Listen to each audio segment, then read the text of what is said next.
嗨，大家好，我是躺平叔。今天是2026年7月9号。这一期我們繼續聊聊伊朗，聊聊中東，聊聊波斯局勢。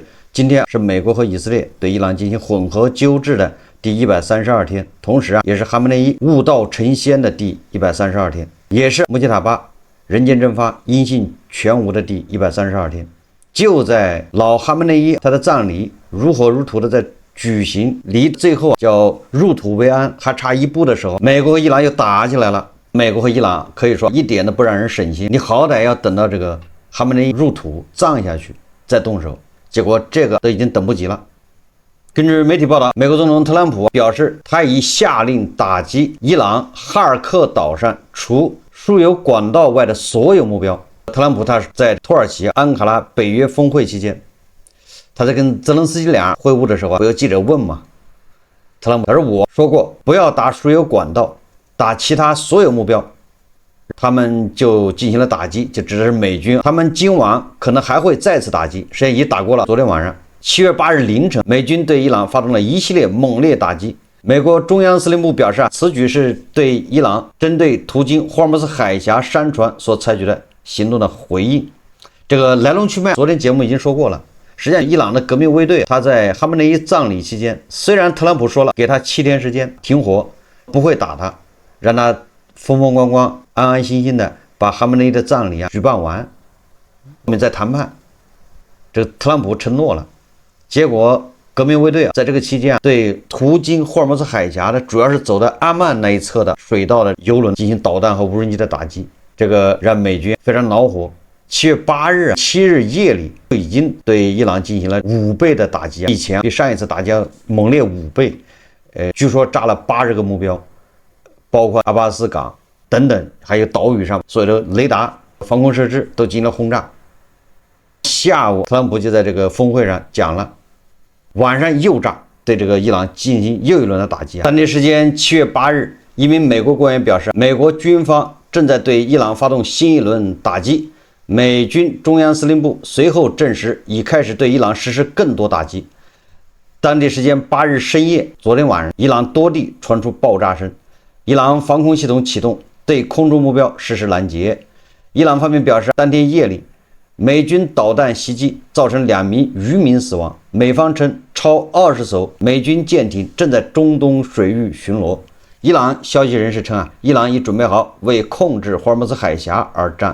根據阿克西奧斯報道說，美軍連續第2天打擊伊朗，美軍使用巡航導彈襲擊了伊朗北部的2座鐵路橋，這是自4月8日停火以來首次對伊朗基礎設施發動襲擊。美國官員表示，此舉意在施壓德黑蘭，使其停止襲擊霍爾木茲海峽的商船。美國中央司令部宣布，根據3軍統帥的指示，就是特朗普指示，美國中央司令部部隊已經開始對伊朗實施更多打擊，以進一步削弱其威脅霍爾木茲海峽航行自由的能力。美國正在追究伊朗近期針對在重要國際水道上自由航行的商船和民用船員的無端侵略行為的責任。美軍目前已經開始了針對伊朗南部阿巴斯港、布什爾省等地的第2波空襲。這一次美軍的打擊已經完全跟以前不一樣了，以前主要是打它的軍事目標，無人機的發射陣地、防空陣地、雷達，它的小快艇。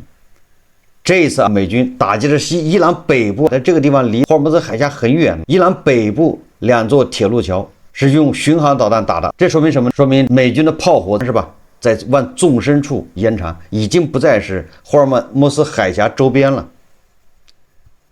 這個不是一個好跡象，這個跟以往可不一樣。所以說這次讓伊朗也很生氣，伊朗很緊張。伊朗的外長阿勒格齐7月8號就美國總統特朗普有關言論在社交媒體平台發文表示，他說特朗普用貶損之詞針對文明勇武的伊朗，無損伊朗之偉大。伊朗人以彬彬有禮、底蘊深厚和高尚品德著稱。我們不以粗鄙回應粗鄙，而是以行動作答，無畏無懼，充滿勇氣。老王賣瓜，自賣自誇呀。當地時間今天7月9日凌晨，據伊朗努爾新聞網援引一名軍方消息人士的話報道，伊朗武裝部隊、導彈部隊和無人機部隊將在未來數分鐘內對美軍在中東地區基地發動大規模打擊。伊朗武裝部隊對美軍發動的襲擊做出令其後悔的回應，這個回應已經開始了。伊朗已經對這個中東地區美軍的基地發動了打擊。伊朗國家電視台7月8日發布視頻，顯示伊朗今天早些時候發射導彈襲擊美軍目標。伊朗伊斯蘭革命衛隊稱，美軍今天凌晨公然違反停火協議，違背伊斯蘭堡諒解備忘錄，對伊朗霍爾木茲干省和馬赫沙赫爾省沿海多個軍事基地和民用設施發動空襲，作為對美國侵略行為的初步回應。革命衛隊海軍和空軍部隊通過聯合導彈和無人機行動，摧毀了位於巴林的美國第5艦隊和位於科威特阿里薩利姆空軍基地的85處重要美軍設施，並擊落了一架試圖干擾行動的敵方死神無人機。如果美國再對伊朗發動任何襲擊，伊朗將關閉霍爾木茲海峽，並雙倍奉還美軍襲擊，也是買一送一，2倍奉還。根據伊朗官方通訊社伊通社報道，美軍當天凌晨對伊朗南部多地發動襲擊，造成8名伊朗軍人死亡。美國有線電視新聞網報道，一名知情美國官員稱，美方正評估下一步對伊朗行動。據稱，美軍部署在中東地區的林肯號航母已離港，以便在海上進入位置，在需要時執行任務。消息人士稱，至少在接下來幾個小時內，該航母將派出艦載機執行防禦任務。現在，美國和伊朗雙宣布美伊諒解備忘錄已結束。你說這個諒解備忘錄才簽多長時間就已經撕毀了？特朗普在土耳其的安卡拉北約峰會上，他在接受記者採訪時，他說了很多關於伊朗的狠話呀。特朗普表示，在他看來，美國與伊朗此前達成的結束衝突諒解備忘錄已經結束，稱自己不希望繼續與伊朗領導層接觸。特朗普同時指責伊朗方面試圖對其進行襲擊，甚至聲稱自己的名字出現在伊朗方面的名單中。特朗普的意思就是，伊朗人已經發起了這個暗殺行動，毛拉大點兵吶，軍書12卷，卷卷有嚴明。這就是特朗普說的，他說這個伊朗人所有的暗殺名單，他是排在第一個。這也不能怪伊朗，是你先不講武德，把人家領袖給送走了，那把你排第一個沒毛病。他覺得挺委屈，他覺得伊朗人不講武德。在被問及美伊之間的諒解備忘錄問題，他表示，在我看來，他已經結束了，我不想和他們打交道。我覺得他已經結束了，我不想再和他們打交道，他們是人渣。你知道什麼是人渣嗎？他們就是人渣。他們是病態的人，被病態的人所領導，他們是兇殘暴力的人。如果他們有了核武器，他們真的會使用它。在我看來，和他們打交道完全是在浪費時間，他們是騙子。我們達成了一個協議，他們轉頭走到外面，面對媒體就說，我們甚至從來沒談過這個，他們腦子有病。這個特朗普才知道嗎？特朗普難道今天才知道嗎？特朗普跟伊朗人打交道也不是第一次，特朗普自己都說了，對不對？說伊朗人在房間裡面談得挺好，甚至是跪着，对不对？一出門馬上就一扭頭，就什麼都不承認，宣稱他們獲得了勝利。特朗普說他們腦子有毛病。我們昨晚非常有力地打擊了來自伊朗的那些極度危險的人。我告訴過他們，你們每一次襲擊，我們都會以20倍的力度反擊。他們打我們一下，我們打得比他們狠得多。有159艘伊朗船只現在躺在海底，他們已經沒有多少軍事能力了。這是一次巨大的軍事勝利。美國不尋求長期佔領伊朗，但宣稱美國最終會拿走伊朗的核材料，可能根本不需要協議就直接行動，那樣更簡單。這些伊朗人又撒謊又欺騙，看着特朗普是傷心了，終於被伊朗人給折磨的欲死欲活，飄飄欲仙。特朗普還說，他說伊朗的領導層，他說他們都是騙子，都是一些瘋子，他們傷害了自己的人民。截至目前，已有5.4萬名抗議者被殺害，但是這數字從哪兒來的咱也不知道。反正特朗普他就這麼說，他說你知道人們常問為什麼他們還沒能掌權嗎？說的就是伊朗的波斯人民，他說的反正听不太懂。他說他們掌不了權，因為他們都死了，他們殺害了這些人。那也就是說，這波斯人那些波斯比較思想進步的人，他們掌不了權，為什麼他们都被殺了？就這意思。他們殺害了這些人，就指的是毛拉政權，殺害了這些人，沒人能接手，他們沒有槍，而對方卻有機關槍，就是毛拉有機關槍，然後他們還不斷的殺害抗議者，媒體對此只字不提。那胡锡進老師對這個就沒看見。最後特朗普說，如果我們的談判高手們想繼續談下去，那就讓他們談吧，但我看不到任何希望。你看特朗普這調侃萬斯啊，談判高手嗎？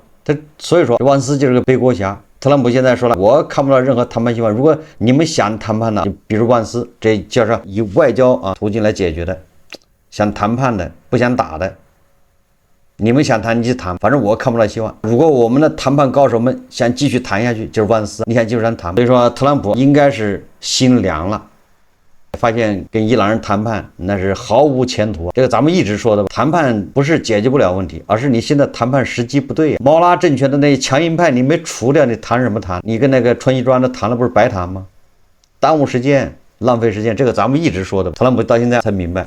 我们再看看这个万斯，现在万斯要背锅了。我记得媒体捕捉到特朗普在讲话的时候，说到好像是有记者问他吧，说你以前不说伊朗的领导人挺好的，挺理性的吗？特朗普怎么说的？特朗普说，我大概的意思就是我才知道他们都是一些人渣，一大堆，他们是一种病態的人，凶狠暴力。結果站在後面的那個盧比奧噗嗤一下笑了，這都沒忍住啊。那你看看形勢，那你看盧比奧他就是主戰派，盧比奧就是要對伊朗要打就打到底，沒到談的時候。但是萬斯就是主和派，投降派，要跟伊朗談，伊朗人指定要跟萬斯談，因為萬斯是投降啊，不想打。結果你看現在形勢對盧比奧有利了，那特朗普說我看錯人了，他們都是人渣，所以後面那個盧比奧都沒忍住，噗嗤一下笑了。那看看這個萬斯什麼態度呢？萬斯他對記者說，我們達成的基本協議是我們解除封鎖，而他們停止攻擊船隻。如果他們向船隻開火，我們將予以史無前例的強力回擊。他們當時承諾會收手，但結果呢，就在24小時前，他們又開始襲擊船隻了。他們安分守己了1周左右，隨後又故態復萌，開始攻擊船隻。事情就這麼簡單，這就是互相雙方互動的基本準則。如果他們試圖封鎖霍爾木茲海峽，美軍必須採取行動，道理就這麼簡單，這就是規矩。他們要麼照此行事，要麼就會落得個昨晚那樣的下場。只要他們不開放航道，不停止向船隻開火，這種事就會不斷發生，就是這麼簡單。萬斯到現在恐怕還沒明白，你跟毛拉談判那不就是耽誤時間呢？特朗普再次表示，美軍有可能要占哈爾科島，所以他溫馨提示不要炸島上的那些石油設施，只炸軍事目標，因為美軍很有可能要去接管那個島。我們再看看這個媒體是怎麼看待這個事的。首先，聯合早報他刊登一篇文章，昨天說伊朗進入後哈梅內伊時代，權力博弈未見分曉，主要講的是伊朗內部的權鬥。你說在現在實際上衛隊在霍爾木茲海峽表現的這麼強硬，那就是要跟這個主和派搶話語權。咱們昨天節目分析了，因為在哈梅內伊的葬禮上，這個強硬派又看到了希望，看到這麼多人在那兒高呼口號，要血債血還，要復仇，把特朗普和內塔尼亞胡的畫像在那兒又是吐唾沫又是踩又是燒的。這個投降派阿拉戈齊在街頭被那些強硬派那個群眾給圍住，差點沒跑了。所以強硬派在那一看，那當然就氣焰囂張，他要跟盤們要互動，給盤們一些力量，所以他就在霍爾木茲海峽再來造勢，就這麼個事。實際上反映的是伊朗內部的鬥爭，伊朗群龍無首。這個主和派搞了半天，在伊朗內部實際上還是沒有穩住。穆吉塔巴在那兒批准他們簽這個協議，他就甩鍋說我不同意。這些都說明伊朗內部的內鬥那是相當的激烈。所以聯合早報的就說了，伊朗進入後哈梅內伊時代，權力博弈未見分曉。說他這麼說的，他說專家告訴聯合早報，哈梅內伊的離世無疑標誌着伊朗政治一個時代的終結，國內政治格局開始重塑。一方面，這為伊朗政治走向分權提供契機；另一方面，國內民意分歧與權力分散也可能進一步加劇內部裂痕。實際上，這次衛隊打這個油輪，就是它內部分裂的一種表現。已經不聽使喚了。哈梅內伊是伊朗伊斯蘭共和國創立者霍梅尼的學生。霍梅尼於1979年推翻伊朗巴列維王朝，成為伊朗伊斯蘭共和國首任最高領袖。哈梅內伊於1981年至1989年擔任總統。霍梅尼1989年逝世後，哈梅內伊成為第二任最高領袖，連續執政長達37年。批評者認為，哈梅內伊的統治助長國內政治派系分裂，加劇社會分化，甚至造成伊朗神權體制社會基礎萎縮。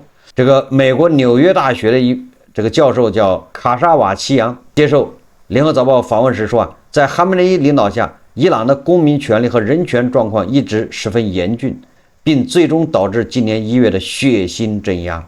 伊朗長期遭到國際制裁，經濟形勢日益惡化。去年年底，伊朗貨幣崩盤點燃公眾怒火，示威活動從首都德黑蘭迅速擴大到全國各地。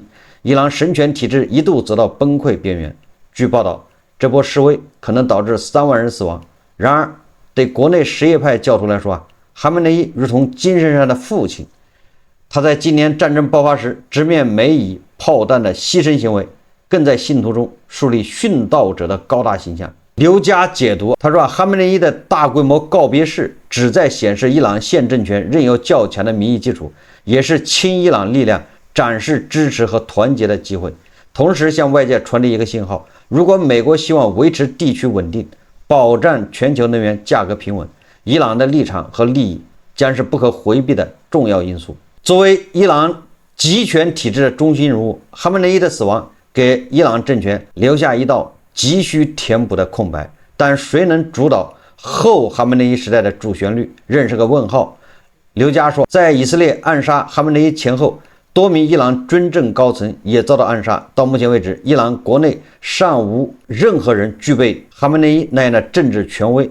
哈梅內伊丧生以後，他的次子穆吉塔巴於3月9日由專家會議推選為第3任最高領袖。出於安全考慮，他上任後從不公開露面，也沒有出席父親的葬禮。根據伊朗憲法，最高領袖擁有至高權威，穆吉塔巴的核心地位本應毋庸置疑。不過，年輕的他缺乏公職經驗，民意基礎薄弱。劉佳認為，他能否進一步提升自己在民眾中的威望，並在各派政治紛爭中爭取更多的支持，仍有待觀察。卡沙瓦齊揚則直言，若非這場戰爭，穆吉塔巴很可能不可能獲選為最高領袖，而且他幾乎沒有任何公眾形象。他認為，伊斯蘭議會議長卡利巴夫才是眼下伊朗政壇權力得到增強之人。過去幾個月，卡利巴夫一直領導伊朗談判團隊與美國周旋，並與特朗普政府簽署利好伊朗的停戰諒解備忘錄。穆吉塔巴的表態卻耐人尋味。他在總統佩澤西強宣布簽署協議時表明，自己在原則上對文件內容持有異議，但最終予以批准。劉佳分析，這說明他對總統所代表的改革派做出一定的讓渡，也反映他尚未擁有像他父親那樣的政治權威。作為兼具資深軍政經驗的野心人物，卡利巴夫在諒解備忘錄簽署和推動過程中發揮關鍵作用。卡沙瓦齊揚稱，他將自己塑造成能夠統一戰線的關鍵人物，並直面激進的批評聲音。卡利巴夫還獲任伊朗對印度事務特別代表，這既為他的權力加碼，也帶來挑戰。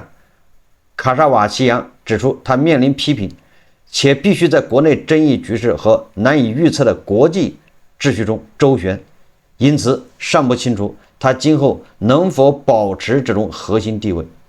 從霍梅尼到哈梅內伊，從拉夫桑贾尼到魯哈尼，伊朗最高領袖與總統的關係總是出現波折，並影響國內和對外政策。這可能也適用於穆吉塔巴與卡利巴夫之間。劉佳說，憑借自身政治影響力和實際權力，卡利巴夫的支持對於穆吉塔巴建立自身權威至關重要。不過，兩人未來關係如何，仍需進一步觀察。也就是專家們都認為，伊朗內部的爭權奪利，這個內鬥還真如火如荼，而且未來還有分裂的這種跡象。那我們再看看這個國內媒體是怎麼報道的。這可是官媒《經濟觀察報》7月8日21點刊登的一篇報道，叫“戰火重燃，伊朗伊斯蘭革命衛隊處境艱難”。這是官媒《經濟觀察報》，我們看他怎麼說的。他說，北京時間2020年7月8日8時，紐約原油期貨報價72.47美元每桶，漲幅2.9%，布倫特原油期貨報價76.14美元每桶，漲幅2.65%。原油期貨價格再次上漲，是因為美國和伊朗又打起來了。綜合媒體報道，7月6日夜間至7日凌晨，有3艘商船通過霍爾木茲海峽，走的是阿曼領海一側的南線。這3艘商船遭到伊朗伊斯蘭革命衛隊海軍的襲擊，船只輕微受傷，沒有人員傷亡，也無原油或天然氣洩漏。美軍隨後對伊朗沿岸的革命衛隊軍事設施實施打擊。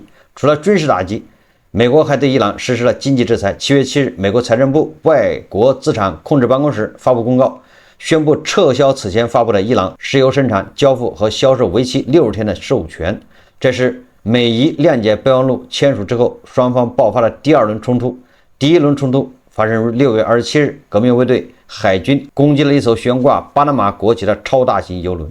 隨後，美軍攻擊了伊朗海岸軍事設施，革命衛隊還擊，用無人機和導彈攻擊美軍基地。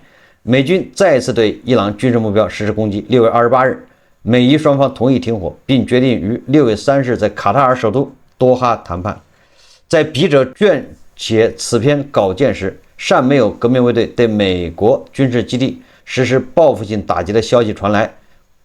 不論革命衛隊是否會對美軍實施報復，一個總的趨勢是，自美伊簽署諒解備忘錄之後，這支特殊的武裝力量處境日益艱難。說伊朗的革命衛隊處境艱難，為什麼呢？他說，首先是關於霍爾木茲海峽。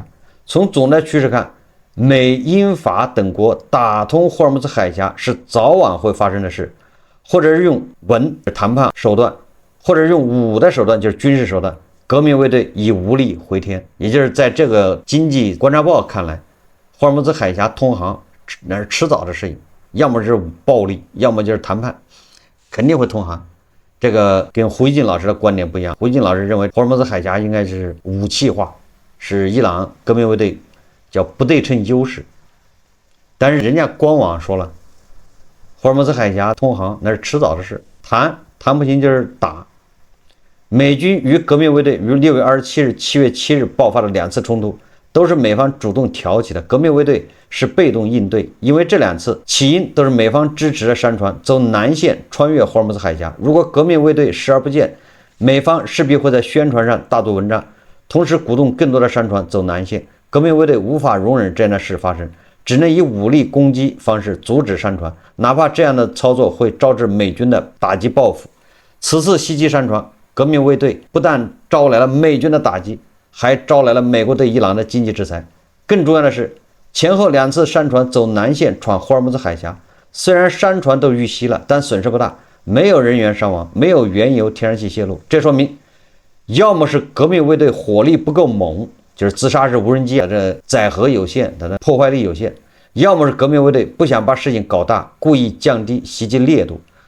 不論是哪種原因，在美方主導的多次穿越試探中，革命衛隊對霍爾木茲海峽的所謂控制勢必會越來越薄弱。其次是關於其國內地位，革命衛隊創建於1979年，經過47年的發展，這股力量已經不是一支軍隊。你看，這個是中國的官網說的，官媒他說，這股力量已經不是一支軍隊，而是一個涵蓋了國防、國家安全、能源、制造業、基建等多個領域的龐大集團。有一個形象的說法，不是伊朗這個國家擁有革命衛隊，而是革命衛隊擁有伊朗這個國家。在《三國演義》中也是這樣的，不是劉備擁有四川，是吧？這話怎麼說的？不是這個对，不是四川啊擁有劉備蜀汉政權，而是蜀漢政權擁有益州，就這個意思啊。不是伊朗這個國家擁有革命衛隊，而是革命衛隊擁有伊朗這個國家。換言之，革命衛队的結構功能與一個正常國家的結構功能高度重疊，甚至在某些關鍵領域，革命衛隊還凌駕於國家機構之上。從積極的意義上講，革命衛隊的存在保障了伊朗政權的穩固；從消極的意義上講，革命衛队的存在也給伊朗的經濟發展、對外開放形成了嚴重的掣肘。對於伊朗最高決策層而言，在和平即將到來、經濟建設熱潮隱約可見的歷史關頭，如何穩妥處理革命衛隊這支力量，讓其保衛政權的屬性得以延續，並有效剝離其對經濟民生的滲透，這是個巨大且複雜的難題。而對於革命衛隊而言，他們不會退出舞台，但他們必須離開高光位置，就是 C 位，退到舞台的一邊，甚至退到幕後。這是一個痛苦的過程。也許霍爾木茲海峽還會爆發衝突，但從歷史的角度看，那些槍炮聲不過是一段歷史的尾聲而已。也就是中國這經濟觀察報他認為，伊朗的革命衛隊那肯定得退出舞台。那衛隊同意嗎？衛隊既得利益者，對不对？他怎麼可能退出舞台？所以這就矛盾來了。所以今天無論是聯合早報還是經濟觀察報，實際上說的伊朗內部這個鬥爭是白熱化，而且是不以人的意志為轉移。尤其是在特朗普的威脅之下，是吧？现在已經取消了对伊朗制裁的解除禁令，也就是现在就恢復对伊朗石油出口化工品出口的禁令。這第二個，特朗普又說了，隨時恢復對伊朗的封鎖，美軍還有可能要佔領哈爾科島，對伊朗來說都是要命的。昨天咱們還說了，特朗普既然是為了中期選舉搞的這一切，那伊朗人也不傻，衛隊他一定會利用這個來做文章。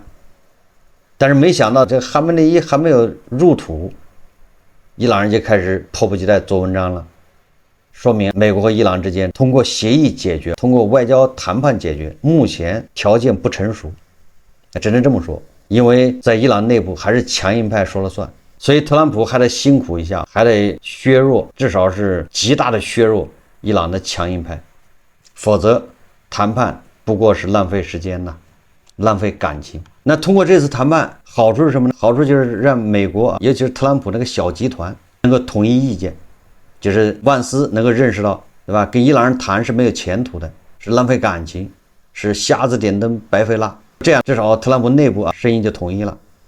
那接下來特朗普到底是繼續加大打擊力度，還是說還騙這個毛拉去談判？我們密切關注。反正談判也是白談，瞎談。談了你回去得不到執行，什麼協議衛隊他不認，衛隊他把霍爾木茲海峽一卡，對不对？而且衛隊說了，他馬上就要全面封鎖霍爾木茲海峽，要不然油價怎麼又漲了？所以說全世界，我們這個節目一直說的，就趁着這個窗口時期，抓緊時間賣油的趕緊賣，對吧？這個石油進口國趕緊補庫存，把那些瓶瓶罐罐的裝滿，抓住這個時間窗口。而那些產油國的玩命的騰空它的庫存，因為接下來什麼時候霍爾木茲海峽繼續關閉，這個誰也說不好，隨時也可能你關了，你好歹能撐半年。就是這個印度、日本、韓國這些國家，好歹能撐個半年。有媒體報道，實際上到今天為止，霍爾木茲海峽又斷了，現在是一艘船都出不來了。所以說時間機會也是稍縱即逝。咱們一直說霍爾木茲海峽這事沒完，所以咱們一直聊，沒那麼容易結束。這邊以色列還在磨刀霍霍、摩拳擦掌，以色列現在已經進入最高戰備狀態，隨時應對這個衝突升級。那什麼意思？就是美國一旦跟伊朗衝突升級，以色列這邊人家戰機就要起飛，就去轟炸伊朗，就要完成他未盡事業。好，這期節目咱們就聊到這裡，感謝大家收看。如果喜歡我的節目，歡迎訂閱、轉發、評論、點讚，謝謝大家。